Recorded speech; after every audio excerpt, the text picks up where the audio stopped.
Vous écoutez Comme du monde, le seul balado où deux charmants zinzins plongent dans l'art méconnu de la construction d'univers imaginaires.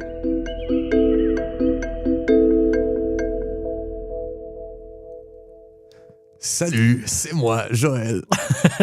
Ça va, Julien? Ça va, toi? Oui, je dis mon nom parce que clairement, tu t'en rappelles plus quand tu termines des épisodes. L'épisode de la semaine passée, tu m'as comme pas dit bye. J'ai dit bye, Julien. Puis là, t'as laissé un vide, un silence malaisant. Je sais, on a reçu plein de courriers par rapport à ça. Ouais? On a Antoine de Longueuil, 23 ans. Okay. Salut, Julien. Pourquoi t'as pas dit bye à Joël à la fin de l'épisode?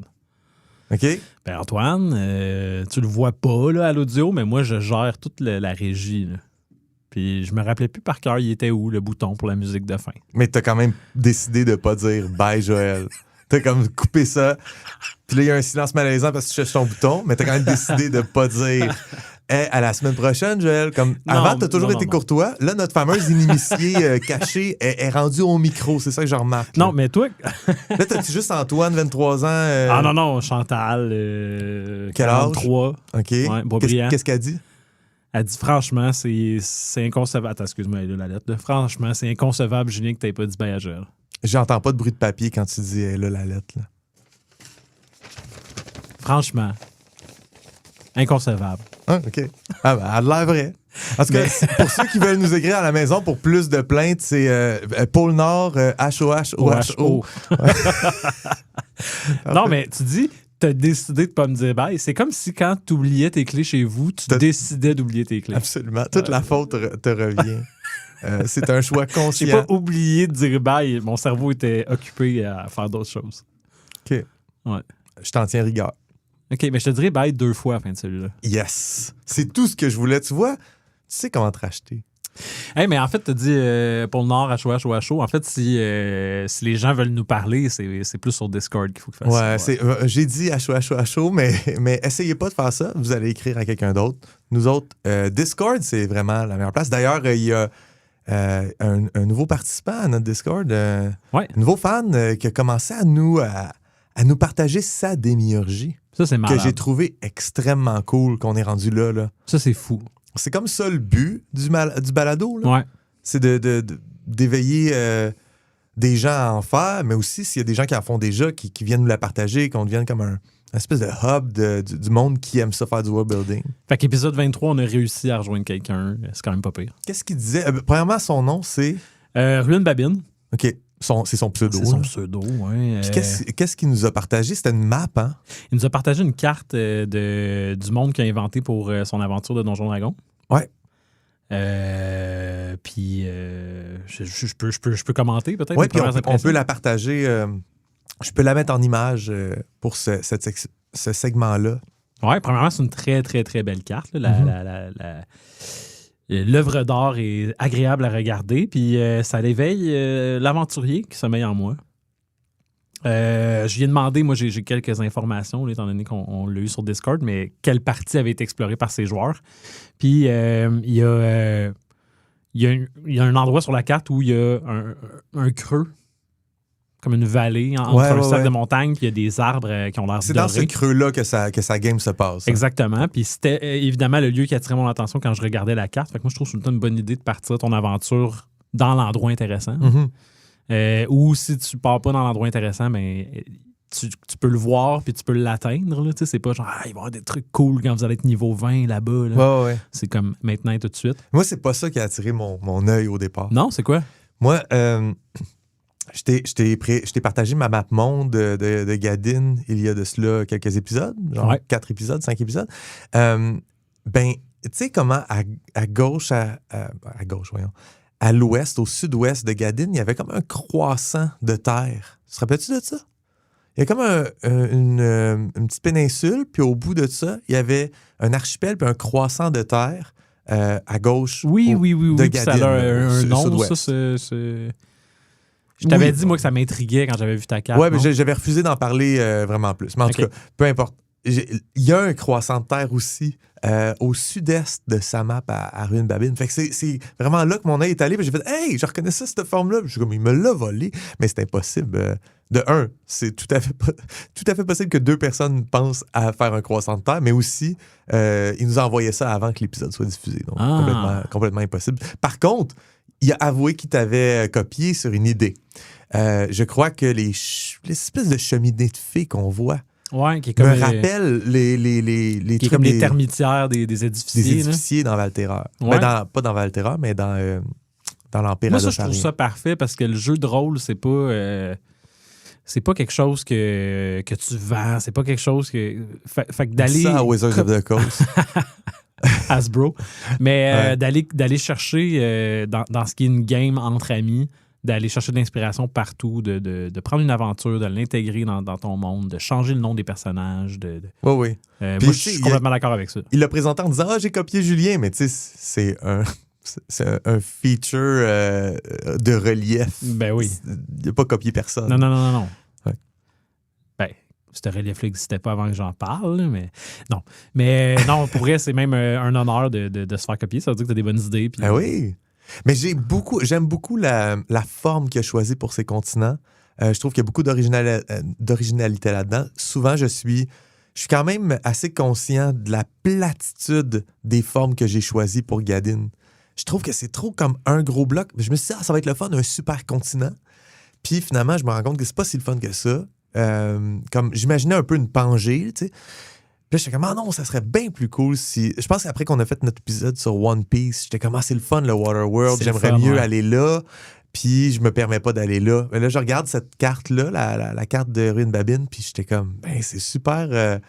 ça donne le goût de naviguer son monde. Il nous a confié que le cratère de départ, là, c'est l'impact d'un météore. Puis là, il y a des arbres avec un feuillage particulier. Fait que je me demande s'il n'y a pas quelque chose dans ce météore-là qui est comme un fertilisant ou qui amène ces immenses arbres-là à avoir des feuillages dorés. C'est très... c'est évocateur, j'aime ça. On dirait les Malornes.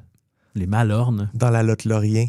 Mais tout à l'heure, tu m'as dit que nous, notre point Godwin, c'est quand je commence à parler du Seigneur des Anneaux. Fait que je vais arrêter tout de suite. Y a-t-il un personnage du Seigneur des Anneaux que le nom ressemble à Godwin? Faudrait trouver ça, puis on appellerait ça le point... Il y a Gothmog. Le point Gothmog. Gothmog qui est le seigneur des Balrogs, genre le roi des Balrogs, qui est un hyper Balrog. C'est aussi le nom d'un général de l'armée des orques qui attaquent Minas Tirith. Celui qui se tasse... Puis dans le film, là, il se tasse, puis le bloc tombe juste à côté. Il s'appelle Gothmog aussi. Fait que le point Gothmog, je pense qu'on l'a atteint aujourd'hui. On s'entend, il y a 2 personnages différents qui ont le même nom. Oui. OK, comme dans la vraie vie. Comme dans la vraie vie. Il y a certains noms qui reviennent. Ectelion, Glorfindel. Il y a des noms que plusieurs personnes ont. Surtout, mettons, les rois qui ont le même nom. Ça, c'est classique. Oui, évidemment. Mais aussi juste quelqu'un qui a juste le même nom que quelqu'un d'autre. Mettons, les enfants à Samwise Gamgee, qui a finalement, avec Rosie au 4e âge, ont tous des noms. Ils s'appellent Frodon, Faramir. Ils ont tous les noms des gens avec qui c'est tenu. C'est cute. Fait que non, c'est ça. On salue Ruine Babine. On espère que c'est le premier d'une série. Ouais, moi, par contre, là, on n'a pas demandé sa permission pour partager son truc aujourd'hui, mais il l'a partagé sur le Discord. Je suis comme, c'est public. Sauf, je commence à me poser la question, comme c'est une démiurgie qui a une intention. Il ne fait pas juste créer un monde pour le fun, il veut faire jouer ses joueurs là-dedans. Je me dis, peut-être qu'il y a des choses qu'il ne faut pas dire parce qu'il partage avec notre groupe de démiurges, mais ça, c'est une information, mettons, privilégiée que les joueurs ne devraient pas savoir. Tu te dis, genre, le météore, peut-être que ces joueurs ne le savent pas encore, puis... Ouais, mais je pense pas, là, mais ça se pourrait, tu sais. Fait que là, on l'a dit, too bad, on a spoilé. On a spoilé ça pour les joueurs de Ruine Babine. Mais je me dis peut-être à l'avenir, il faudrait faire attention à ça. Ouais. Parce que j'étais comme, ça va être le fun, on va mentionner qu'on a un nouveau démiurge parmi nous, mais c'est vrai que si on analyse son œuvre, ça vient avec du divulgachage. Moi, j'ai une idée. Sur Discord, il y a une fonction pour marquer des divulgacheurs. Là. Okay. Ça devient comme un genre de... comme si ça avait été caché là, par une bande noire, puis quand tu cliques dessus, tu vois... Mettons qu'un démiurge voudrait nous communiquer de l'information qui est spoiler ou comme divulgacheur. Tu cliques là-dessus, puis ça caviarde. Nous, on saurait que c'est de l'information OK. qu'on Alors, partage pas sur le podcast. Mettons. Alors, on passe le message. Faites ça si... premièrement, Ruelle Babine, fais ça si tu veux nous communiquer des informations que tu veux pas qu'on dise au micro. Et n'importe qui d'autre qui veut commencer à partager sa démiurgie sur le Discord avec nous, on va être super content de participer, d'aider, de donner des idées, de répondre. Mais... ouais, c'est ça. De caviarder ces éléments-là, ce serait pas fou. Ouais, on pourrait peut-être se faire un genre de rappel des règles dans une page sur Discord. Là. D'ailleurs, sur le Discord, je pense qu'on peut commencer à identifier nos démiurges bonne idée. différemment, puis leur donner peut-être un statut différent, parce que je trouve que c'est une plateforme qui serait super intéressante à pouvoir faire ça. Puis je pense que leur donner un petit bonus puis un petit clin d'œil, ça peut encourager des gens à devenir des démiurges de Comme du Monde. Totalement. C'est pas juste Valterra puis Gadine dans la vie. Non. Non. Non. Oh que non. Puis, en fait, pour aller sur Discord, on va sur Instagram ou... on a le Linktree qui est disponible. Le Linktree, là, avec tous nos liens, il y a le lien de Discord là-dessus. Mais tu sais, le serveur s'appelle Comme du Monde. C'est quand même pas difficile à trouver. C'est plus difficile, je pense, pour les gens qui sont pas familiers avec Discord, qui n'utilisent pas ça souvent. Moi, avant qu'on parte le balado, toi puis moi, je savais que ça existait. Je l'avais utilisé une couple de fois pour des projets, mais je n'étais jamais là-dessus. Jamais. Une affaire de jeune. Une affaire de jeune. C'est une affaire de geek, puis c'est une affaire de jeune. Ouais. Fait que... J'imagine que j'étais un des deux. Fait que hey, tu l'as maintenant, tu as même 2 comptes. J'ai même 2 comptes. OK. C'est fou. Si tu viens de te joindre à nous, on est sur les ondes de choc.ca. Vous écoutez Comme du Monde avec Julien Lefort. Et Joël Martin. Et aujourd'hui, on parle de... On parle de la quête. Ouais. La quête. Fait que c'est notre dernier épisode en narratologie pour un bout. On avait cet élément-là là, dans notre cycle de parler de comment faire la livraison de ton world building. Et pour le mois prochain, on prépare quelque chose d'un peu différent. On va pas dire c'est quoi, mais on prépare quelque chose d'un peu différent et on va quitter ça. Donc, d'habitude, notre 2e épisode du mois, toujours la livraison du world building, la narratologie, on a parlé du protagoniste, de l'antagoniste. Puis là, aujourd'hui, on fait le dernier point qu'on voulait aborder là-dessus. Et le mois prochain, on change, on brasse les cartes, on fait autre chose. Qu'est-ce qu'on a dit tout à l'heure? Hein? On est agile, on est flexible. On est une entreprise agile. Tu as dit agile. Ouais. On n'est pas une entreprise. On fait du B2B. Nous autres, on est un brand agile. Un brand agile. Oui, exactement. B2B. Fait qu'on se change, puis c'est ça. On va changer un peu la formule. Ouais. Mais pour aujourd'hui, pour une dernière fois, on va vraiment aborder la question du storytelling à travers... la quête. La quête. Ouais, tu questes-tu beaucoup ces temps-ci? J'aime ça utiliser le verbe quester juste pour parler de genre faire des affaires qui sont plates. Tu sais, adulting, là, ouais. Pour moi, c'est quester, ça. Ouais. Mais... Est-ce que ces temps-ci, je quest? Non, avant les fêtes, beaucoup plus. Tu t'en sers comme pour hustle, genre. Ouais. Mais mettons qu'il faut que tu ailles faire ton passeport. Ouais. Ça, c'est quester. C'est quester. C'est comme... Est-ce que c'est une bonne quête, aller faire ton passeport? Mettons, d'un point de vue narratif, là, c'est un peu dull. Là. Ouais.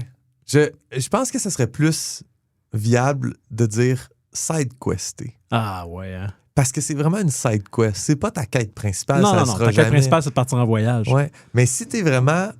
si t'es dans le collectoton là, de toutes les médailles, tous les trophées, tous les achievements, là, t'as pas le choix d'aller chercher ton passeport. Moi, je fais juste passer aux personnes qui commencent le podcast, là. Puis qui entend cette phrase-là, puis qui dit, de quoi on parle ici? De quoi on parle? Je sais comment aller faire un passeport. C'est pas ça, un podcast. Bon, fait que la quête, Gilles. Ouais, OK. Fait que la quête. Pour moi, le point d'entrée dans pourquoi on veut parler de la quête, c'est un peu plus large. C'est l'idée de l'intrigue, le plot, la trame narrative. Ben, la quête, c'est la version la plus classique. Fait que je voulais qu'on parle un peu de ça parce que si tu travailles dans le jeu de rôle, comme c'est le cas de toi, de Ruine Babine, de plein d'autres mondes qui écoutent le podcast, ben, la quête fait partie de l'histoire. Mm-hmm. Tandis que si on parlait d'un autre type d'arc narratif, ben, ça fait pas partie d'un jeu de rôle de la même façon. T'sais, la quête, c'est quand même assez inhérent au jeu de rôle. Dans le jeu vidéo aussi. Dans le jeu vidéo aussi. Puis, en termes de fiction narrative, écrite, ben, t'as tu as souvent des quêtes. Tu n'as pas toujours quelque chose qui s'identifie exactement à une quête, mais tu as très souvent une quête. Et surtout si c'est du fantasy, de la science-fiction, les grands classiques de la démiurgie, ben, tu as des quêtes classiques. Fait que je voulais qu'on l'aborde, mais c'est sûr que si la conversation s'en va vers les autres types de narrativité, c'est correct aussi. Là, mais c'est ça, on n'est plus au niveau centré sur le personnage, centré sur l'antagoniste, centré sur les factions. Ça, on l'a fait. Là, on regarde, mais pourquoi on raconte une histoire, puis comment ça, tu peux mettre du world building dedans, tu peux faire... tu peux le persiller de novum. Tu peux te servir de ce mécanisme-là pour exposer ton lecteur à ta démiurgie. Ouais. Fait que, mettons, je commence avec les grandes idées classiques. Mettons, est-ce que tu as déjà entendu parler de l'espèce de trio but, mensonge, vérité? Non. OK. Fait que tu pars d'un protagoniste, puis tu fais un arc narratif, puis une quête qui est centrée sur ton protagoniste. Ben, tu vas avoir une façon... Là, encore une fois, c'est pas la seule façon de travailler. Mais si tu veux créer une narrativité comme ça, ben, le personnage part avec un but, il y a quelque chose qu'il veut accomplir. Mais il croit en un mensonge. Il y a une méconception sur le monde ou sur lui-même. Et puis, à la fin de l'histoire, ça va se résorber quand il accède ou il n'accepte pas à la vérité qui vient... contrer le mensonge. Fait comme, finalement, c'était pas ça la vie. C'est ça la vie. Puis, c'est la structure en 3 actes la plus fréquente dans une œuvre de fiction. Acte 1, ben, on est dans c'est quoi le but du personnage, puis il se lance dans sa mission. Acte 2, ben, il est dans son mensonge, mais il côtoie la vérité, mais là, il refuse. Puis acte 3, à la fin, le climax, c'est quand il accepte sa vérité, là, il peut gagner contre l'adversité. Fait qu'il n'y a pas de... au 3e acte de ce récit-là, il n'y a pas un moment il n'y a pas un moment pour le personnage où il modifie réellement la situation externe. C'est lui qui se transforme. Il accepte ou il accepte pas. Ben, en fait, si il accepte la vérité, c'est là qu'il réussit à modifier le monde puis qu'il sort victorieux. OK. Si le mensonge prend le dessus, c'est pas le cas, ben il perd. Okay. Il perd au change. Peut-être que c'est une défaite qui est morale, peut-être que c'est une défaite qui est purement matérielle et physique. Puis ça va définir ton arc narratif dans le sens où tu as ce qu'on appelle un arc positif qui est dans le fond, c'est ça, le personnage finit par abandonner le mensonge au profit de la vérité, puis il atteint son but par ça. Mm-hmm. Un exemple de ça, c'est la quête la plus classique, mettons Bilbo, le Hobbit. Okay. Et au début, Bilbo, il croit qu'il est né pour un petit pain. Et puis lui, regarde, sa vie, là, ça va être bien correct s'il mange sa meule de fromage puis qu'il boit son thé. Mais ça, c'est un mensonge qui se fait parce qu'il est shapé pour l'aventure, cette personne. Ouais. Il est supposé être aventurier, puis en dedans de lui, ça bouillonne. Mais il ne s'accepte pas là-dedans. Sa société ne l'accepte pas là-dedans. C'est une société qui aime être des petites gens, de petites choses, puis jardiner. Cocooning. Lui, ce qu'il veut, c'est se pitcher puis connaître le monde. Fait que ça, c'est la vérité. Il se refuse au début, mais il y a un but à atteindre. Puis quand, à la fin de l'histoire, il accepte qu'il est un aventurier, il est un voleur. Tu sais, c'est tout le... Je sais pas si tu as déjà lu ou... Ouais. Mais il y a cette idée-là du voleur. Tu sais, Gandalf l'identifie comme étant un voleur. C'est ça qu'il dit aux 13 nains. Puis, mon Dieu, on est à fond dans le point Gottmog. Non, encore dans le point Gottmog. mais c'est ça, fait qu'à la fin, Bilbo accepte son identité d'être un peu un voleur, un aventurier, un petit filou. Fait que ça, c'est l'acte narratif positif. Puis, je prends Bilbo comme exemple parce que je suis tout le temps la tête là-dedans, mais il y a tellement... le 3/4 des quêtes, c'est des arcs positifs. T'sais. Fait qu'il est positif dans le sens où le personnage il réussit. Okay. Ouais. Fait que, tu sais, tu regardes ça comme une courbe, puis à la fin, c'est vers le haut. Là, l'épilogue, tout le monde est heureux. L'arc plat, on en a déjà parlé un peu de l'arc plat, mais pas dans le détail. Là, je pense qu'aujourd'hui, c'est la journée un peu plus pour rentrer dedans, mais il n'y a pas grand-chose à dire. Dans le fond, c'est un arc narratif qu'on voit moins souvent, mais qui est super intéressant. C'est qu'en fait, le personnage n'évolue pas. Il est en dents de scie. Des fois, il se rapproche de son mensonge, des fois, il se rapproche de sa vérité. Mais c'est qu'en réalité, il est déjà dans sa vérité quand l'histoire commence. Et puis, des fois, le mensonge va l'attirer, puis il va revenir à sa vérité. Fait que ça fait un final qui est assez plat. Mais qu'est-ce qui est intéressant dans les histoires avec un arc narratif plat pour le protagoniste, c'est pas le protagoniste qui nous intéresse. C'est comment il va affecter le monde autour de lui vers le mieux. C'est que dans le fond, grâce à son influence, le monde accède à la vérité. Le mensonge auquel tout le monde croyait autour de lui, tous les gens qui doutaient de lui finissent par accepter cette vérité-là puis abandonner le mensonge. Fait que dans le fond, tout le monde sauf le protagoniste vit l'arc positif. Le protagoniste, lui, vit l'arc plat. Paddington, on en avait déjà parlé. Paddington, c'est ça. Il est déjà hot, il est déjà parfait, il est déjà genre une bonne personne. One Piece? One Piece, oui, c'est vrai, on a analysé. Ou juste dans des trucs plus classiques, mais mettons To Kill a Mockingbird. Je sais pas si t'as vu ça. Ouais. Ou que t'as lu le livre, là, mais c'est le personnage principal.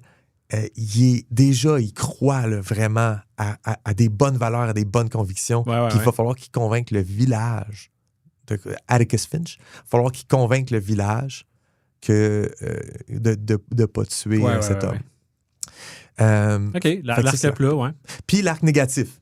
Ça, c'est... la tragédie. Ou... Ouais, ben c'est en fait que le personnage n'arrive pas à saisir la vérité quand elle se présente, puis il s'accroche au mensonge. Il va peut-être finir par accomplir son but, ou non, mais il va avoir perdu parce qu'il va finir l'histoire en tant qu'une pire personne. C'est comme si Bilbon, à la fin de toute sa quête, était retourné vivre dans ses pantoufles et avait décidé d'avoir vécu une vie d'aventurier juste pour une fois puis d'avoir lâché sa vie. Si c'était ça, il faudrait que ça soit vraiment comme souligné gras, mais effectivement, ça serait comme un arc négatif, mais on se sentirait mal. Arriver là, dans ce moment, à la fin de la quête, à la fin de l'histoire, on aurait le feeling. OK, non, il a perdu. Ouais. Il a perdu son âme dans ce processus-là. Oui, il a gagné l'Arkenstone, puis il a gagné, je sais pas, la guerre, c'est les humains qui ont gagné, puis les elfes, c'est pas les orques, les gobelins, puis les wargs. Mais t'as quand même ce truc-là que à la fin, il faut que le lecteur ou le spectateur, ou peu importe, la personne qui consomme l'œuvre de fiction soit déçue de l'histoire, parce qu'il faut vivre une tragédie quand c'est un arc négatif. Okay. Breaking Bad. Ah ouais, OK. Ben oui. Breaking Bad, c'est juste qu'il s'enfonce de plus en plus. Puis plus ça avance, plus que quand Walter White réussit puis qu'il fait un bon coup, puis que lui, il est fier de lui, moi, je suis pas fier de lui. Mm-hmm. Ça, c'est mon arc négatif. Parce qu'il croit tellement à son mensonge que ça le fait gagner. Fait que c'est une tragédie quand moi, je le consomme. Puis il y a des moments où je root pour lui pareil. Je suis comme « Oh yes, t'as réussi! » Mais la manée, je me sens mal parce que j'ai l'impression que je suis une mauvaise personne d'avoir été content qu'il gagne quand il vient de tuer plein d'innocents. T'sais, fait que tout ce truc, ça, c'est juste possible dans les arcs négatifs. Mais là, tu dis qu'il y a croyance d'un mensonge si ton personnage principal meurt. Ouais. Il perd, il se fait tuer. Ouais. Est-ce que c'est quand même comme le même type d'arc? C'est un arc négatif parce qu'il est perdu? Ou... Mais tout dépend de... Parce que l'histoire de l'arc puis du mensonge versus la vérité, ça dépend de où il se situe mentalement au moment où il meurt. OK. Est-ce qu'il a gagné? Je comprends. Il y a plein de gens il y a plein de personnages. À la fin de l'histoire, ils meurent, mais c'est une victoire morale. Oui, absolument. Le sacrifice. Exactement. Puis d'ailleurs, c'est des fois même un outil narratif qu'on peut utiliser pour un personnage qui a un arc de rédemption. C'est-à-dire que le personnage commence comme une mauvaise personne, mais il finit par accéder à sa vérité plus loin dans l'histoire. Ce personnage-là, on peut l'utiliser comme un salaud pendant le premier puis le deuxième acte. Puis pendant le troisième acte, mettons c'est un personnage secondaire, mettons c'est pas le protagoniste. Pendant le troisième acte, il vit une rédemption, mais on le tue. On le tue parce qu'il a été trop méchant trop de fois. Mais à la fin, il y a une victoire morale. Fait qu'il a fini par accéder à sa vérité. Ça finit par être un arc positif que ce personnage-là vit. Mais il a tellement trop merdé que, genre, souvent, pour pas embraser le public, c'est comme, non, lui il va payer quand même pour ce qu'il a fait. Puis sa façon de payer, c'est de lui-même se sacrifier. Fait qu'il accède à une victoire morale à travers ça. Est-ce que c'est plat, négatif, positif? Puis on choisit là-dedans, puis... Tu peux... Je veux dire, c'est comme un modèle. Comme n'importe quoi, c'est un modèle. Mais ce modèle qui est présenté là, c'est vraiment ces trois versions-là qui sont possibles. Tout le reste, ben, ça va juste être... C'est un arc positif, mais un peu moins franc, un peu moins clair. Parce que si tu regardes, c'est une ligne à travers les actes. Hein. Fait que où est-ce que ça commence puis où est-ce que ça finit, c'est juste ça qui est important. Puis c'est comme un piège, tu penses, de penser à... l'objet de la quête ou la nature de la quête, ou est-ce que ce qui est important, c'est vraiment comme comment le personnage va se transformer par rapport à cette quête-là? Puis, Je pense que ça dépend de ton médium. Encore une fois, jeu de rôle, jeu vidéo, l'objet de la quête est comme plus important. Mais encore là, si tu veux faire un jeu avec une immense narrativité et une force thématique, t'as pas le choix de choisir un mensonge, de choisir une vérité. Je pense, là, il faut. Puis des fois, c'est pas un choix conscient. Là. Si t'es un créateur d'univers, puis t'inventes une histoire, peut-être que tu l'as pas consciemment, cette affaire-là, mais une fois que t'as rédigé ton truc, une fois que tu l'as placé, que tu l'as dessiné, pose-toi la question, en quoi est-ce que les protagonistes, les gens qui vivent à travers ça, en quoi est-ce qu'ils croient? Puis où est-ce que ça devient intéressant? C'est souvent au moment où on se rend compte qu'il y a une dissonance entre ce qu'il croit puis la réalité. Est-ce que nous, on sait de son univers? Est-ce que nous, on sait de lui? Ouais. Si t'as pas ce genre de rapport-là, ça fait une histoire qui est très vide, qui est très monocorde puis qui a un peu rien à dire.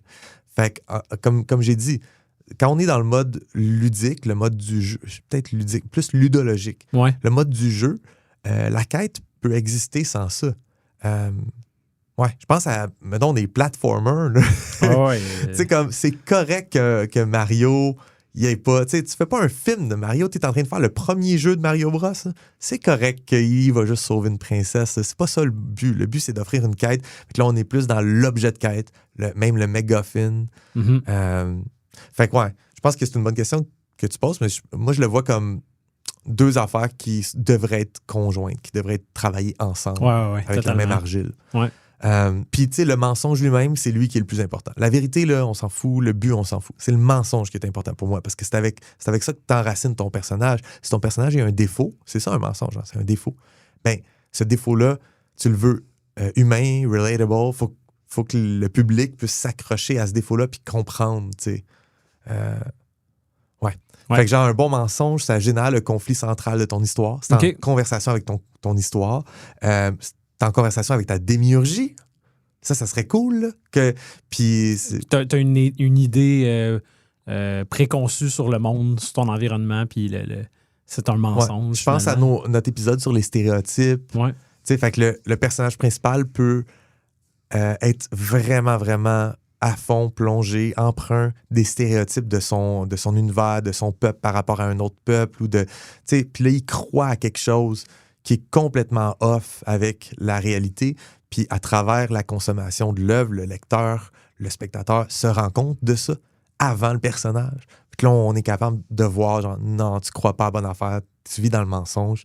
Fait qu'on va pouvoir avoir cette évolution-là d'arc positif ou le Scarface, l'arc négatif. Ouais.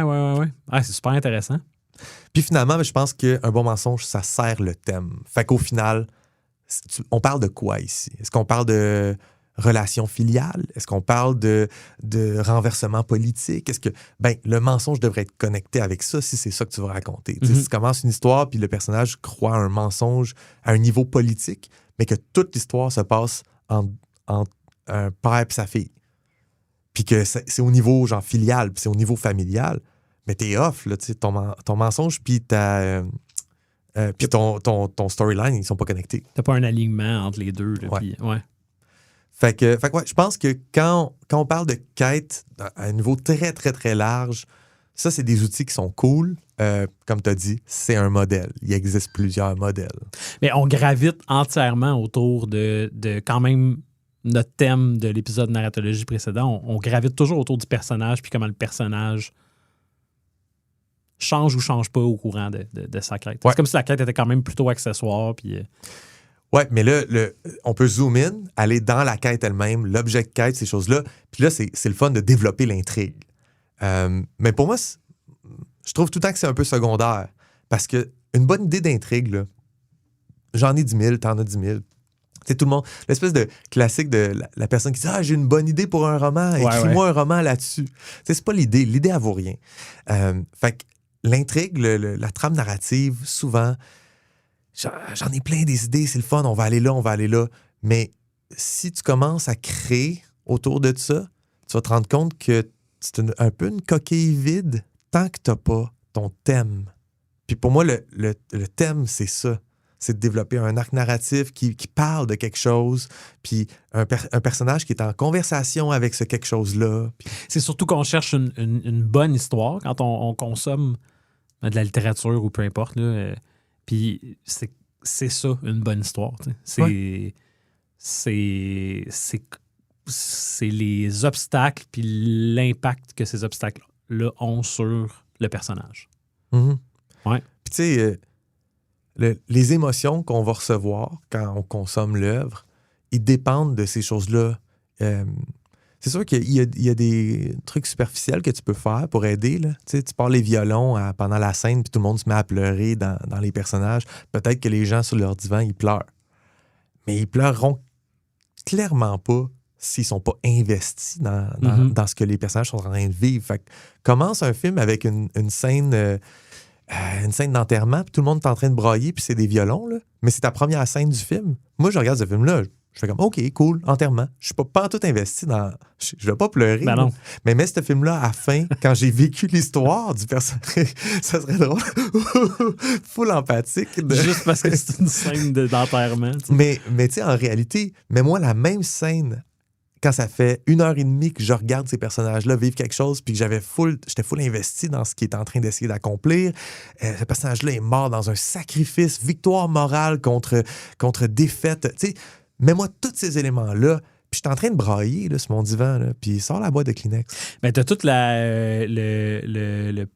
l'aspect mettons, dans The Office, Pam puis Jim, ils vont-tu pas? Ouais. Tu sais, c'est ça quand même. Il y a un mensonge là, dans cette situation-là, puis le climax vient du moment où les deux acceptent la vérité, tu sais. Mais pendant longtemps, il y a un mensonge. Puis ce qui est problématique, c'est qu'ils ont décidé de continuer la série pendant 5 autres saisons. Oui, absolument. Après, des fois, il y a des bons gags, mais t'es plus investi. Là. Non. Faut que tu t'investisses dans autre chose, puis c'est pas Andy qui va m'intéresser là, assez pour que je veux qu'il devienne manager. C'est comme je m'en calisse.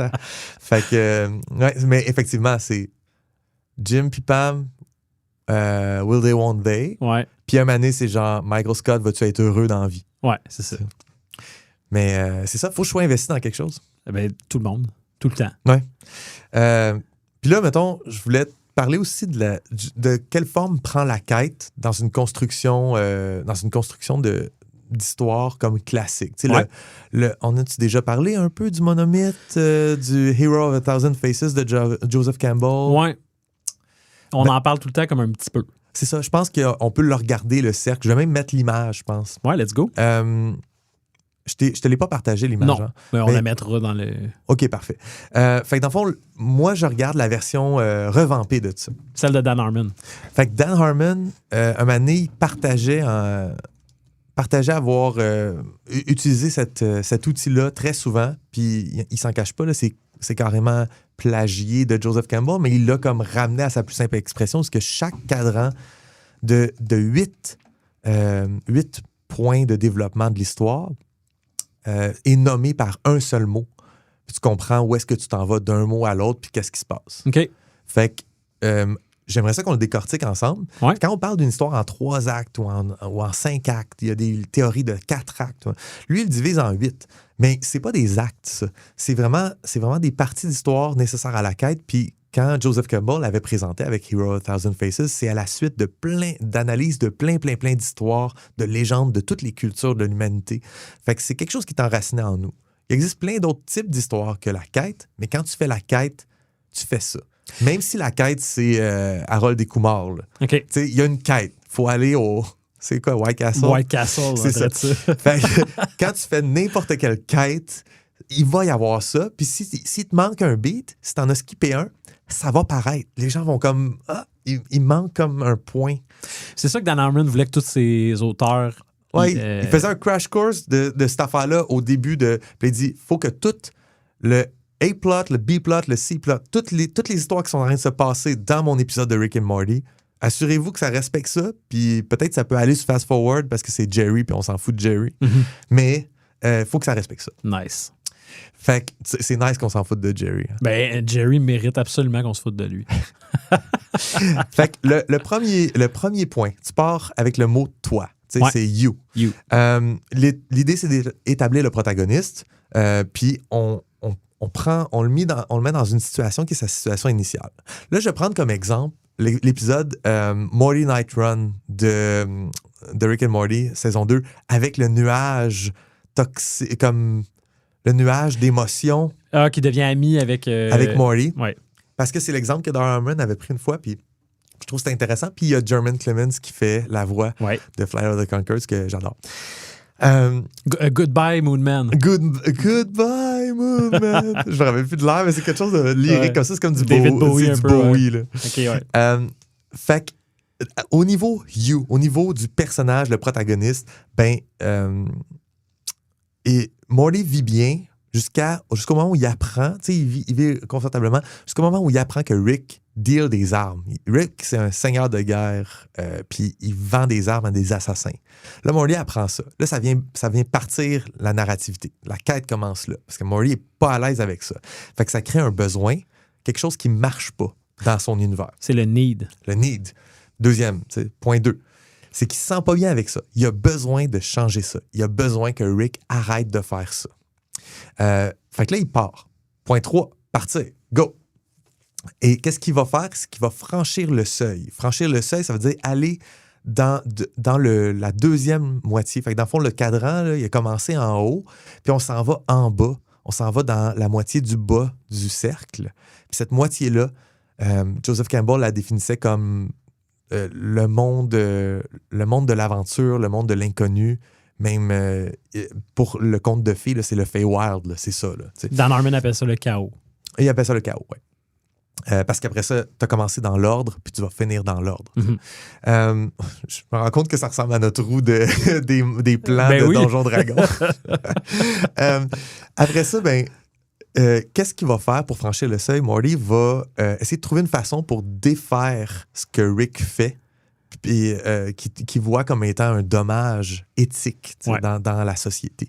Fait qu'au point 4, il commence sa recherche. Il est dans Search. Il est sur la route des épreuves. Il essaye de faire des choses. C'est là que tu mets tes péripéties dans ta quête. Là. Okay. Il essaie des choses. C'est la phase d'expérimentation. C'est le fun and game. Okay. Fait que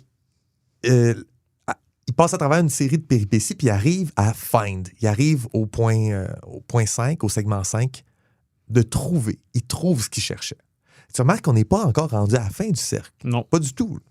Fait que ton personnage, dans la quête classique, il trouve ce qu'il cherchait à moitié du projet. La phase, on présente ça comme Meet the Goddess, rencontrer la déesse. C'est que tu rencontres finalement ce que tu allais chercher dans le Feywild. Mais c'est décevant. D'une façon ou d'une autre, les choses ne s'accomplissent pas comme tu pensais qu'elles allaient s'accomplir. Fait que là, Morty fait la rencontre de ce nuage-là, c'est ça? C'est qu'en fait, Morty, en rencontrant le nuage, il arrive puis il tue l'assassin. Par accident. T'sais, il fonce dedans avec le vaisseau spatial. Mm-hmm. Puis il sauve le nuage, mais lui-même il a tué pour pouvoir faire ça. Puis tout ce qu'il veut, c'est arrêter que Rick fasse que des gens soient morts à cause de... Tu comprends? Il y a quelque chose d'ironique là-dedans. Fait qu'il y a un find, mais c'est toujours doux amer de trouver le truc.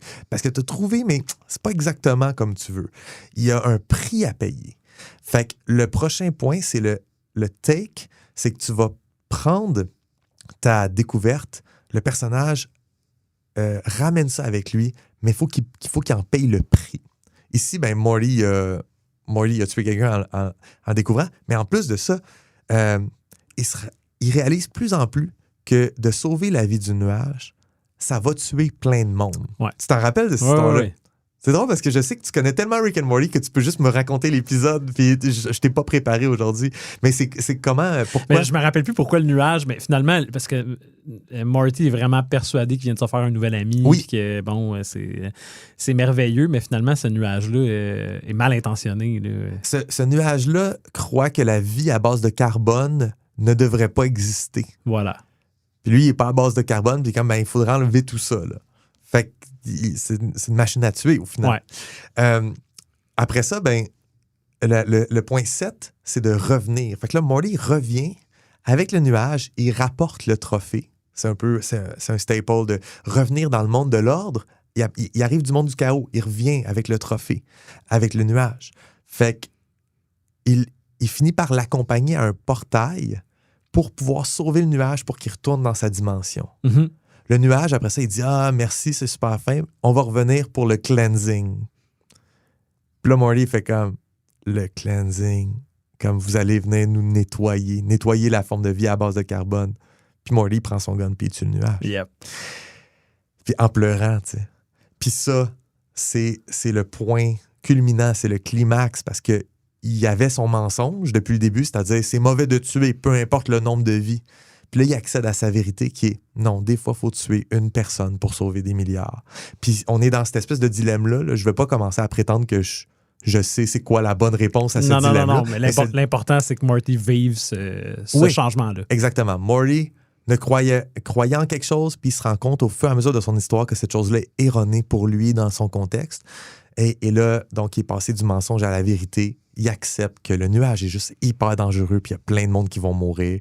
Fait qu'il shoot le nuage, puis le nuage meurt.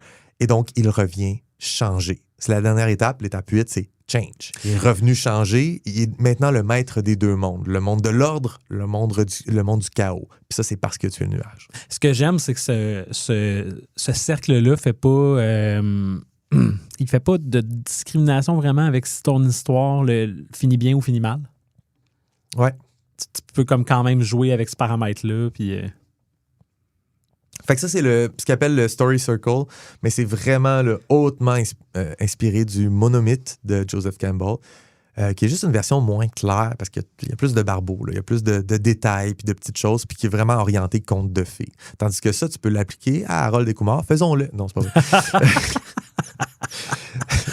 Mais j'ai trouvé beaucoup d'exemples, ça se trouve facilement sur Internet, des exemples de appliquons le Story Circle à The Dark Knight. Puis là, tu vois Batman, son rapport au Joker, son rapport à Harvey Dent, son rapport à Double Face, tous les mensonges qui se fait. Fait que tu peux appliquer ça à tellement plein d'histoires différentes. C'est que c'est aussi juste assez vague pour pouvoir un petit peu le bender pour qu'il marche avec presque n'importe quelle histoire. Là. Puis dis-toi que Dan Harmon utilisait déjà ça quand il faisait Community. Puis Community, c'est pas du tout des quêtes comme dans un sens classique. Là. C'est des personnes, c'est une sitcom, là, c'est des rapports entre des gens. Mais il utilisait ça aussi, tu sais. C'est très ingénieux. Okay. C'est sûr que moi, on va le partager, le genre sur Discord, puis on le mettra dans la description de l'image, mais c'est sûr que je vais me le garder de côté, moi, pour... J'essaie de voir comment ça peut être utile au world building, mais... En termes de world building, c'est que tu vas construire l'univers dans lequel ça prend lieu. Ça a lieu. Je pense que l'épisode de Rick and Morty est un bon exemple de... Quand, dans ta démiurgie, tu dis, tu sais, épisode qu'on a fait, épisode 1 de xénobiologie, puis là, je disais, tu peux faire de la vie à base de silicium ou de carbone. C'est tellement juste une idée. Mm-hmm. Mais là, quand tu arrives avec ça, tu fais 1 + 1 = 2, tu finis avec l'histoire du nuage puis de Morty. T'sais, une amitié entre du carbone puis du silicium va être brisée à cause du mensonge, de la vérité, puis à travers le cercle de l'histoire. En fait, on pourrait faire l'exercice même de quand on fait de la démiurgie pure, de genre juste penser à des mensonges. Ouais, carrément juste. Parce que c'est ça l'affaire. Pour moi, c'est ça l'affaire la plus importante, c'est de partir avec un mensonge. Mettons, Morty, son mensonge, c'est il pense que c'est juste mauvais de tuer. Point barre. Mm-hmm. Et là, tu dis, ouais, mais ma démiurgie, moi, il y a de la vie de silice, de la vie de silicium, de la vie de carbone. What if quelqu'un extrapole trop puis dit, c'est mauvais de tuer, toute forme de vie est égale. Mais moi, je dis, ça, c'est un mensonge en réalité. Non, tu devrais jouer pour ta gang parce que c'est un peu matière antimatière, puis ça va finir par arriver. Fait que mensonge, vérité apparaît automatiquement à travers ta démiurgie de xénobiologie. C'est une chose que j'ai pas été capable de faire, mais je regarde ça et je fais comme quelqu'un l'a fait. Ouais. Ça veut dire que je peux penser à un autre maintenant. Bonne chance. Je sais pas si c'était ça son procédé à Dan Harmon, par exemple. Je sais pas s'il a fait. Ouais, j'y ai envoyé j'ai envoyé un message puis il m'a dit exactement ça. Okay, je fais juste, moi je le lisais là, comme le gars, ça arrive sud là, de 23 ans. Ouais, fait que je pense que c'est ça que j'avais à dire sur la quête. Je pense que j'en ai beaucoup dit. Ouais, moi, je vois juste rapidement là, faire une petite parenthèse. Ben oui. Jeu de rôle, on réfléchit pas nécessairement tout le temps au mensonge. Puis je pense que c'est une erreur. Ah ouais? On crée des personnages, puis souvent, l'étape 1, là, partie 0, c'est de dire, c'est quoi le but de ton personnage? C'est quoi son objectif? Long terme, moyen terme? Ça, il existe tout plein de... Même qu'à un niveau avant ça, ce serait genre, comment il est habillé? Comment, tu sais, comme... Ça, c'est vraiment l'affaire la plus superficielle possible. Mais souvent, on va essayer c'est quoi sa motivation? Puis là, tu vas te retrouver avec une gang de 8 personnages différents qui ont 8 motivations complètement incompatibles. Ouais. Merci. Mais, tu sais, moi, je pense que j'essaierais là, avec une règle de dire pense à un objectif que ton personnage pourrait avoir, mais entendons-nous, ce sera jamais atteint. Tu sais, trouve une façon que ton personnage reste sur sa fin. Puis que ça reste un genre de drive, une genre de motivation pour ton personnage. Mais moi, c'est pas cette aventure-là que je te propose. C'est une autre aventure. Tu sais. Ouais. Puis je pense que ça pourrait, étant donné que c'est un jeu de rôle, ça pourrait vraiment amener des choses intéressantes dans le roleplay puis dans comment les personnages interagissent ensemble. Ouais. Puis l'idée du mensonge aussi, de vraiment juste dire, pense à un mensonge auquel ton personnage croit. Exactement. Que tu sais pertinemment qu'il est off là-dessus. Il peut être très, très off, il peut être juste un petit peu off, mais il n'est pas exactement sur son X. Puis que dans les prochaines games ensemble, tu vas avoir des occasions de peut-être tomber un peu plus sur ton X. Je vais faire des recherches. Ça me dit quelque chose, ça. par exemple. Je pense que ça existe, cette proposition-là, de penser à une... j'avais misconception en tête, mais un mensonge. Mais je l'ai souvent vu en tant que défaut et qualité. Mais pour moi, le mensonge, c'est pas un défaut. Non. Dans le sens où ça pourrait être la qualité de quelqu'un d'autre. C'est juste pour ton personnage, dans ses idéations, il est à côté de la plaque sur quelque chose. Ouais. OK, cool. C'est ça. Ouais. Est-ce que tu penses que dans Val-Terreur, dans les règles, dans le livre de règles, tu vas intégrer le mensonge? C'est une très bonne idée. C'est une très bonne idée parce que moi, je pense facilement je suis sûr que je peux gratter là, puis trouver un mensonge pour chaque comme catégorie de personnages. Mais justement, aujourd'hui, je m'apprête à te présenter des... Est-ce que tu es prêt à y aller tout de suite? Oui, on pourrait y aller. OK, cool. Mais c'est une petite... je dirais déviation là, par rapport à... Je fais pas la même chose que d'habitude. Je t'amène quelque part. OK. C'est pas diégétique. C'est 6 personnages, 6 archétypes de personnages qu'on pourrait jouer dans mon jeu. Là, je dois dire que je suis très content de voir ça aujourd'hui parce que pour la première fois, on est dans le livre de règles. Puis là, je fais comme, OK, ça commence à être un jeu de rôle auquel je vais pouvoir jouer. Quand est-ce qu'on joue, Julien? On peut jouer après notre enregistrement, si tu veux. OK. On va se faire une petite game solo. Non, mais ouais. Fait que 6 historiques de personnages, 6 personnages différents. Je les ai basés sur les règles d'un jeu qui s'appelle Troika. Assez underground, mais c'est un système que j'aime parce que ça me permet de faire un court texte descriptif du personnage. Qu'est-ce qu'il y a comme matériel? C'est quoi ses compétences? Puis s'il y a des mécaniques spéciales associées à ce personnage-là, je peux les écrire. Fait que moi, je trouve que même si à la fin, je finis pas par utiliser Troika comme système, ça me permet de facilement classifier ce personnage-là, il fait ça, ce personnage-là, il fait ça. Fait que je vous ferai pas de statistiques en lecture, mais je vais lire quand même les petits textes descriptifs de chaque personnage. Cool. Après ça, on parlera ensemble des nombres que j'ai mis, puis pourquoi. Puis, Parfait. On t'écoute.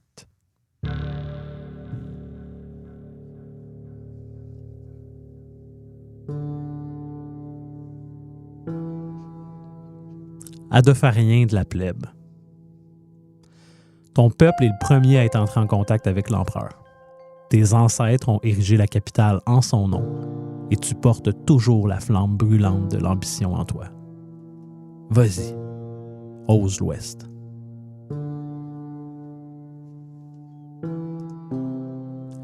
Missionnaire aranéen. T'as répondu à l'appel cosmique de la matriarche Aranéa. Ta communion avec l'unité, comme une carotte qui te pend au bout du nez, tu décides de braver l'Ouest à la recherche du labyrinthe. Barbare rescapé des jeux. On fait pas d'omelette sans casser des œufs, puis on sort pas du Colisée sans casser des yeux. Tu rêves de paix, de mordre dans la vie à pleines dents. On te préfère quand tu mords des jugulaires. Collectionneur reprogrammé. Tu te souviens pas de ta vie d'avant. Les gens de Val-Terreur t'ont capturé près du mur puis t'ont joué dans la tête.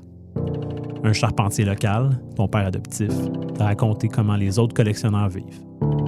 C'est des ramasseux, sans âme. Des automates hoarders qui rôdent dans l'ombre. Pas toi. Puis oui, tu peux remettre ton bras. berger édificier. Tu quittes enfin les profondeurs des galeries pour partir à l'aventure. Tu t'appelles Mousse, Pierre ou Espoir, puisque, comme toi, tes parents n'avaient pas le droit de nommer quoi que ce soit. Regarder le ciel est tout ça un blasphème. Tu regardes donc vers l'ouest, à la recherche d'un trésor qui pourra apaiser Xeled-Gesed d'Askej-Jedef, ou Pluton, comme les impériaux le nomment. Disciple de l'arc orangé. Malgré l'interdit impérial, il n'est pas rare qu'on te montre une certaine tolérance. Après tout, tu participes à l'exploration de l'Ouest et tes connaissances sur l'arc orange sont un atout pour les citoyens de Valterreur. Comme tous les autres membres de ta congrégation, tu ne vis que pour une seule chose, chasser un Goulot-Volance.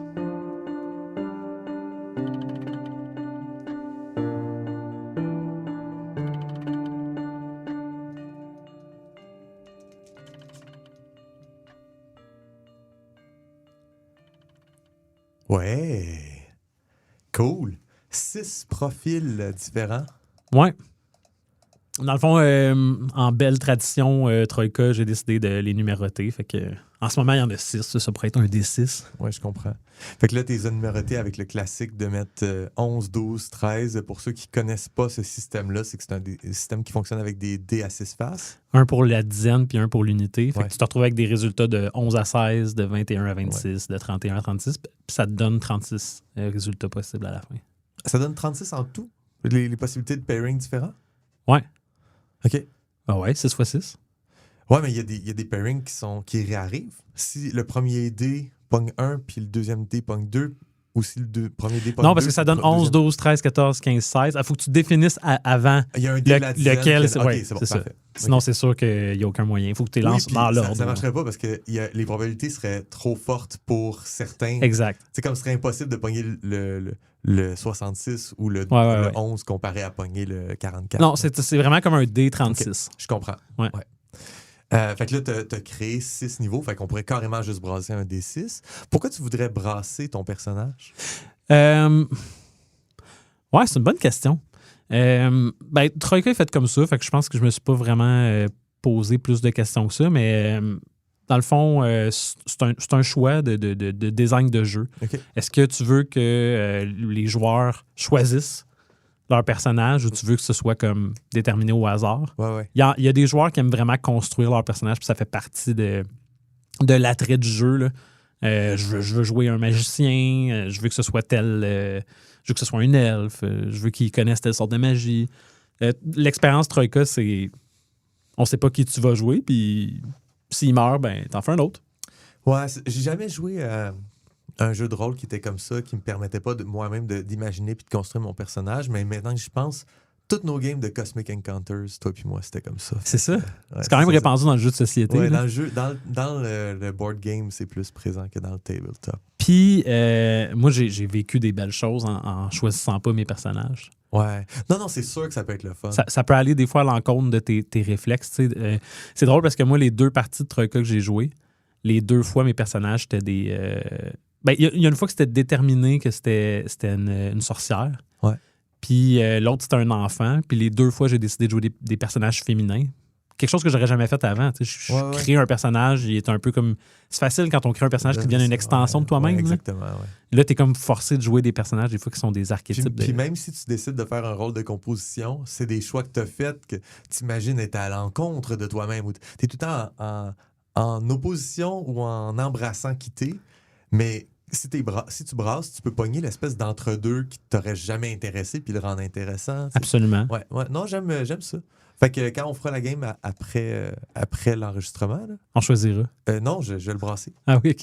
Oui, je vais le brasser. Mais j'aimerais ça en avoir 36, moi, par contre. Ben là, commence avec 6. Là. Ouais. OK. Passons à travers chacun d'entre eux. Puis aussi, tu as juste lu le descriptif, l'espèce d'intro. Ben après ça, ça vient avec des possessions. Là, tu as appelé ça des possessions, puis tu as défini ça comme du matériel. Mais des fois, c'est un peu... c'est pas des possessions. Des fois, c'est juste quelque chose que tu as, dans le sens t'as ça en toi. Ou... C'est très funky, Troïka, puis eux-mêmes jouent avec la forme de... Tu sais, des fois, dans Possession, tu as un accent, genre. Oui, c'est ça. Fait Exactement. des fois, c'est des choses vraiment matérielles, mais des fois, c'est des choses que c'est un endroit où le mettre C'est bien dans la description du personnage. Ça permet de pouvoir intégrer des affaires des fois qui sont pas... Fait que tu sais, t'as pas besoin d'avoir une case pour... tu possèdes ces objets-là dans ton sac à dos. C'est ça. Et une autre case pour voici le nombre de bras que tu as. Non, ici c'est possession. Une lance, un bouclier, une Lorica segmentata, une armure moyenne, un guide de l'aventurier adofarien et 4 bras. Fait que tu vois, le dernier, je suis comme, 4 bras.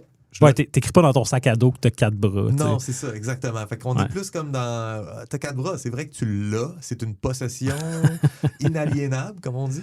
Mais c'est ça, fait après ça, t'as les compétences, puis finalement, en bas, tu mets le spécial. Je trouve que le spécial est aussi intéressant que la description initiale des fois, parce qu'elle donne vraiment un in sur comment qu'il joue ce personnage-là. Ben, l'adofarien ou l'adofarienne de la plèbe, là, c'est vraiment le poster boy ou le poster girl de genre l'exploration de l'Ouest. Ouais. C'est le petit adofarien qui part avec son guide pour braver l'Ouest.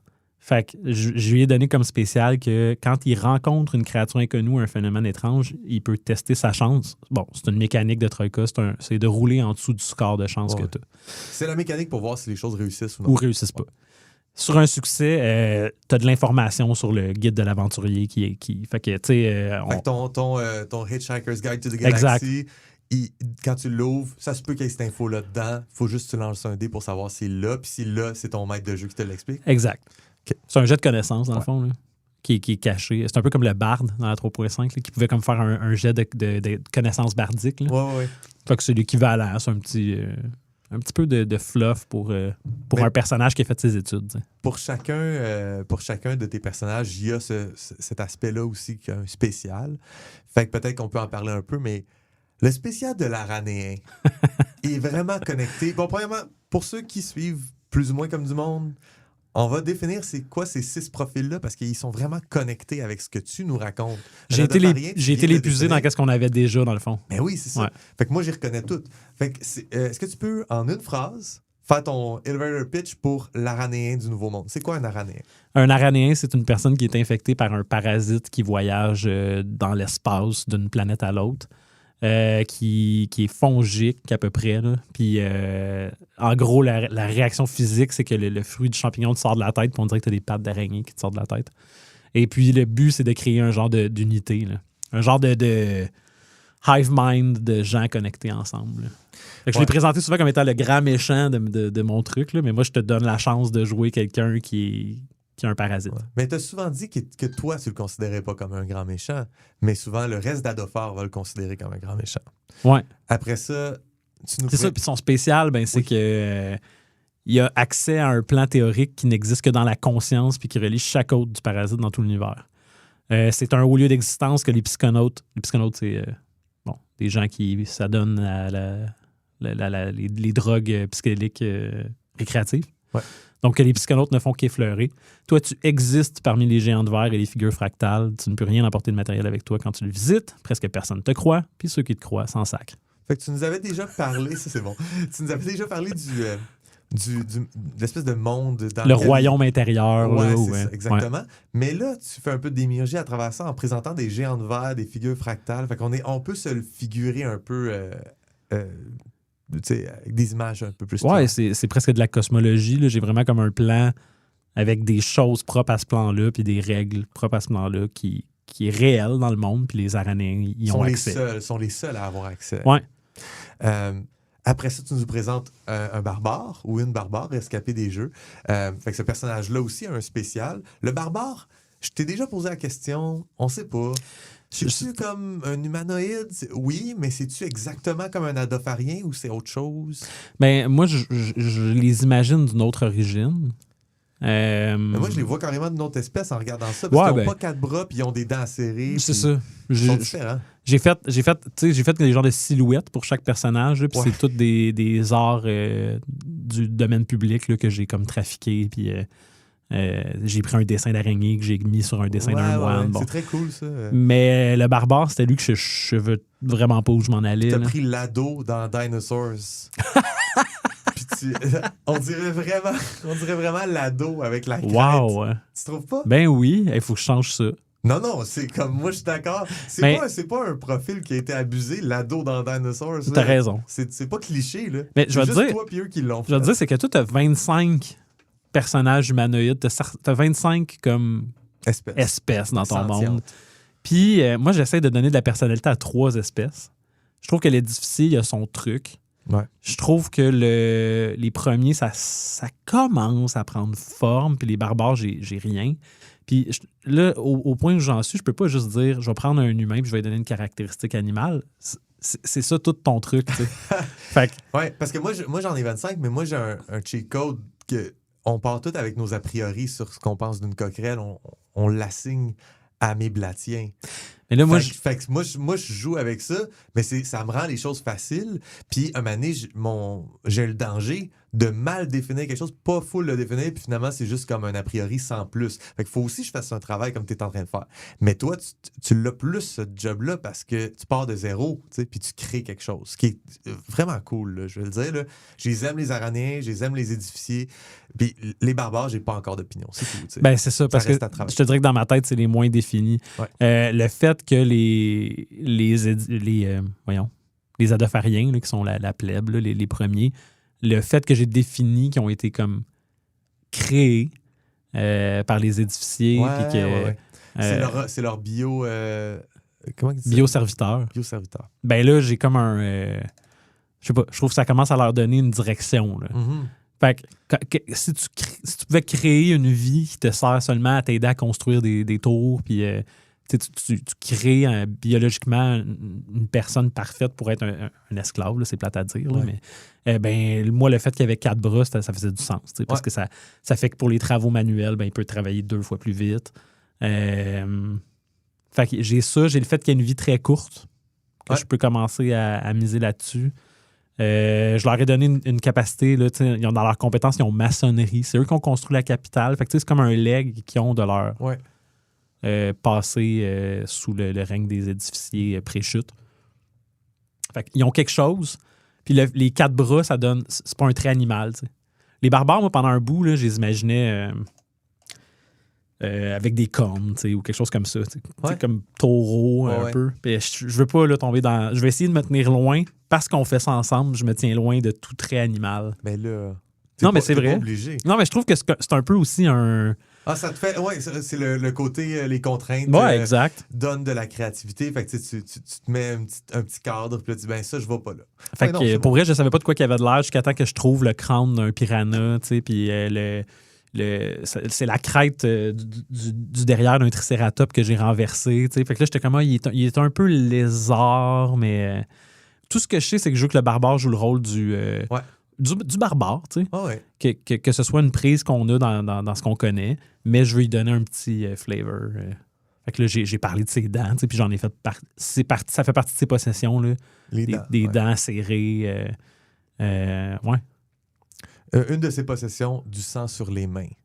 Un latin approximatif. Oui, c'est ça. C'est des possessions. Fait que, encore une fois, Troika joue avec ça. Fait que t'as embrassé ça. Là, c'est cool. Puis son spécial au barbare, c'est...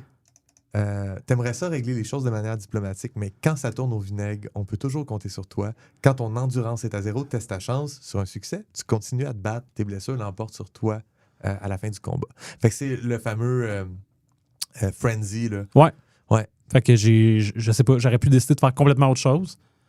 Mais vu que c'est mes 6 premiers, puis c'est un barbare, je suis comme, je vais offrir le barbare. Peut-être que c'est trop vanille, tu sais, je sais pas encore, mais... Parce que possession pour le missionnaire aranéen, c'est quand même des pattes d'araignée qui te sortent de la tête, mais qui sont réellement le fruit d'un parasite fongique interstellaire. Ouais. Tu sais, fait que c'est plus psychédélique. Oui, mais t'as 6 profils qui ont des... C'est ça, qui ont des personnalités différentes, ils viennent d'univers différents, puis ça paraît. Pour le barbare, ben, on n'est pas si loin du barbare de Donjon Dragon, mais c'est pas ça non plus. Puis surtout, ton image nous amène ailleurs. Tu sais, moi, quand j'ai regardé ça, j'ai automatiquement pas été dans le barbare de Donjon Dragon. J'ai même pas été dans ma conception de c'est quoi un barbare du point de vue de l'Empire romain. J'ai vu ça, puis j'ai fait, s'il y a de quoi être donjon là-dedans, c'est un Dragonkin. Tu sais, comme, j'imagine une créature reptilienne barbarique. Ouais. J'avais aussi l'idée que les barbares soient torturés par la violence qu'on attend d'eux. T'sais, c'est pour ça que je souligne le fait qu'il aimerait ça vivre une vie paisible, mais tu sais, on attend de lui que on te préfère quand tu mords des jugulaires. Mm-hmm. Fait que il y a une pression sociale exercée sur le barbare de toujours être en combat, toujours te battre. Exact. Fait que là, moi, je vois automatiquement le mensonge du personnage qui joue un barbare puis qui a embrassé ça, qui fait comme ben oui, moi je suis un barbare, moi ça me définit, moi je me bats puis moi je mords des jugulaires, puis que dans sa game il va apprendre à faire la paix avec le pacifisme puis d'avoir juste une amitié tranquille, de quitter la passion pour quelque chose de plus serein. Mais tu vois, on en a des mensonges qui sont baked in. C'est ça. Fait que je pourrais essayer de le peaufiner pour avoir un petit peu plus d'un côté gentil géant. Là, oui. Fait que c'est mon idée qui on peut pas vraiment le voir là-dedans, là, que c'était ça mon idée, mais j'ai ça en tête puis j'aimerais ça le réaliser. Là, mais ouais.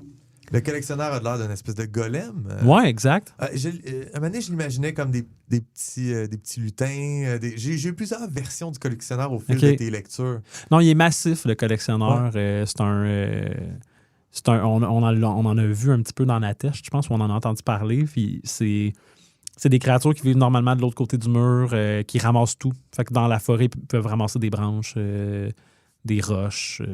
Mais il y en a qui s'aventurent des fois jusque dans Valterreur pour carrément voler du matériel. Puis là, c'est comme le cas de... ils en ont capturé un, puis ils ont donné un coup de pelle, puis tout d'un coup, il y a une conscience, tu sais, ou...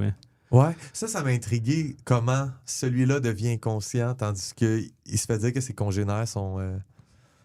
c'est des ramasseurs sans âme. T'sais. Je peux être 100% transparent. Là. Pour moi, les collectionneurs, c'est une manifestation d'un idole. Ah, c'est ça. Qui... Fait que... Ouais, vas-y. Tu sais, mettons, je sais pas, Vulcain ou un idole qui est du côté plus de la création puis qui est en train de ramasser des affaires pour construire quelque chose. Il y a un petit What's he building in there? Là. Ouais. Puis les collectionneurs font partie dans ma tête de ce mystère-là, mais je me disais, pourquoi pas pouvoir en jouer un, tu sais? Ben oui. Ah ouais, c'est très cool. Je m'attendais pas à ce que tu... quand j'ai vu c'est quoi tu m'avais envoyé, j'ai regardé vite, et puis j'ai... Adofarien, Aranéen. Quand je suis arrivé à collectionneur, j'étais comme surpris. On pourrait jouer un collectionneur. Tu sais, à date, c'est le peuple que tu as le moins défini, puis tu as le plus gardé dans l'autre avec un grand A. Là. Tu nous l'as laissé dans... Ça, c'est... On joue pas ça, c'est pas nous. Puis là, à un moment donné, je me le fais proposer. Tu sais, je trouve ça cool. J'aimerais ça le brasser. Le génie de Troïka, c'est que le world building se fait dans toutes les étapes du livre. Fait que dans les 36 backgrounds que le jeu t'offre, il y a saupoudré de la démiurgie. Ouais. Après ça, dans la partie où on parle des sorts, il y a saupoudré de la démiurgie. Dans la partie où on parle le bestiaire, il y en a dans toutes les descriptions des monstres. Tu peux comme commencer même à imaginer des histoires là, qui s'entremêlent dans ces trucs-là. Des rapports entre les différents profils de personnages. Mais je trouve que le génie de ça, c'est que ça donne le goût de lire le livre de règles d'une couverture à l'autre. Chose que j'aurais jamais le goût de faire avec le Player's Handbook. T'sais. Exact. Puis je connais des gens qui l'ont fait par plaisir. Je comprends pas ça. Là. C'est une lecture que je comprends. Je vais ouvrir une page quand j'ai besoin d'informations, mais Troïka ou ce que tu es en train de faire là, ben oui, ça me donne le goût de lire au complet. Parce que quand je lis les sorts possibles, je vais peut-être en apprendre sur mon personnage qui est même pas un spellcaster. T'sais. Exact, ouais. Ouais, fait que le collectionneur, tout tourne autour du fait qu'il ramasse des affaires malgré qu'il y a une conscience éveillée. Là. Fait que dans ses possessions, il y a tout un paquet de cochonneries accrochées, collées, cachées dans des compartiments secrets. Il y a une compulsion à tout ramasser. Ouais. Fait que le truc que j'y ai donné, c'est que normalement, dans Troïka, tu as 12 espaces dans ton inventaire. Puis là, quand tu veux sortir quelque chose, tu peux lancer 2d6. Puis ce qu'il y a d'égal ou inférieur à ton résultat, tu peux le sortir rapidement. Sinon, ça te prend un tour au complet sortir ton truc. T'sais. Fait que t'as 12 espaces, puis les armures peuvent en occuper un petit peu plus. Il y a une règle pour ça. Là. Fait que lui, j'ai décidé que je donnais 36 espaces. Je donnais 3 feuilles de personnage pour qu'il écrive son stock, mais il est obligé de garder ce qu'il trouve.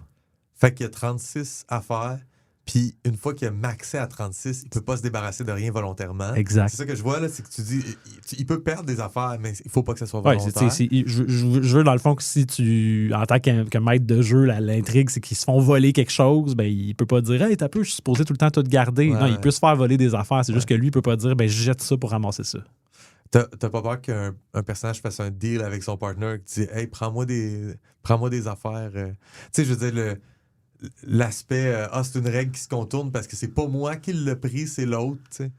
Ah non. Ah, j'accepterais pas ça. Ouais, c'est ça. Non. C'est, le maître de jeu, il faut qu'il fasse un peu la police sur ce genre d'affaires. Oui, puis les autres joueurs aussi, il faut qu'ils acceptent. Ce qui est cool parce que là, Là, j'ai été avec 3 fois. Là, d'après moi, c'est plus qu'en masse. Oui, mais en plus, je lui donne une mécanique où s'il est comme « Ah, on a-tu ça, un chaudron? » Ouais. Ben, il peut tester sa chance, puis s'il réussit. Oui, il l'avait. Ben là, il faut que tu écrives chaudron. Ouais. Puis là, il prend une case. Ouais. Puis si tu as un échec, ben le MD dit non, tu cherches, mais c'est un fémur humain. Alors, ben, pas humain dans mon cas, là, mais whatever. Ben là, tu as ça à cette heure dans ton inventaire, puis ça sert vraiment pas à ce que tu voulais faire, mais il est là. Fait qu'à chaque fois que tu te demandes « Ah, j'ai peut-être ça », le gamble, c'est même pas juste de brasser le dé, c'est de décider si tu vas brasser le dé. C'est comme, genre, je veux-tu vraiment me ramasser avec un fémur par rapport pour le reste de la campagne, tu sais. Je pourrais faire une table, un dessin, cochonnerie qu'un collectionneur peut trouver, tu sais. Fait que, Fait que quand il y a un cas d'échec, ben on laisse le hasard décider. J'ai l'impression qu'il va y avoir bien des 2x4, des dés à coude, puis des... Ouais, c'est ça. C'est ça, là, c'est des patentes. En même temps, il faut que ce soit quelque chose d'intéressant, parce que ça peut servir à un autre moment donné, parce que tu le gardes. Mais moi, c'est quelqu'un qui est fort. J'y ai donné un sort d'immobilisation, parce que d'après moi, dans ses adhésifs, il y a quelque chose d'adhésif, il colle des affaires sur lui, fait qu'il y a ça, ce genre de mucus-là qui colle. Puis il connaît les choses, fait qu'il est capable d'évaluer la valeur des choses. Ouais. Puis après ça, là, je me rends compte, peut-être on est serré dans le temps. Let's go, on clenche le berger. Fait que le berger édificier. C'est un édificier. Pour moi, il se signale avant tout par le fait que c'est un édificier. Le berger, OK, je comprends, là, mais ils ont des bibites, là, ils ont des insectes. Là. C'est un berger d'insectes. Exact. On n'a pas encore défini ces insectes-là. Hein? Non.